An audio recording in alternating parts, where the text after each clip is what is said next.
क्या आपने किसी ऐसे राक्षस के बारे में सुना है जिसे मारना असंभव था? एक ऐसा साया जिसका खून ही उसकी सबसे महान शक्ति थी। आज कहानी उस असुर की जिसने मौत की परिभाषा ही बदल दी। कल्पना कीजिए एक ऐसे युद्ध की जहां दुश्मन को मारना उसे और भी बलवान बना देता था। यह गाथा है महाविनाशकारी रक्तबीज की। हजारों साल पहले जब संसार में खुशहाली थी, धरती पर किसी भी संकट का कोई साया नहीं था। देवता निश्चिंत होकर स्वर्ग पर राज कर रहे थे।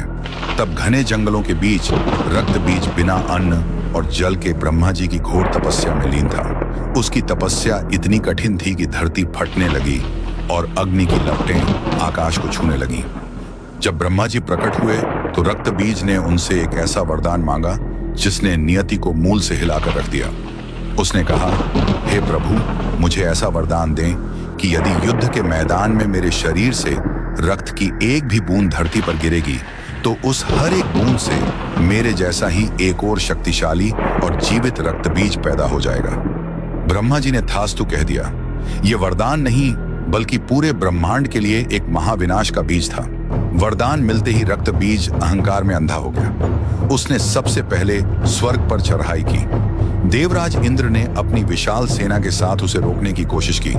रणभूमि में भयंकर शोर था, तलवारें टकरा रही थीं, लेकिन जैसे ही किसी देवता की तलवार रक्तबीज के शरीर को चीरती और उसका खून धरती को छूता, तब चमत्कार नहीं, महाप्रलय होता। एक बूंद गिरी और एक नया रक्तबीज पैदा हो गया।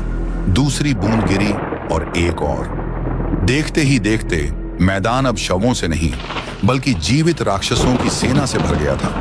देवता बेबस थे। वे जितना संग्राम करते, शत्रु की संख्या उतनी ही बढ़ती जाती।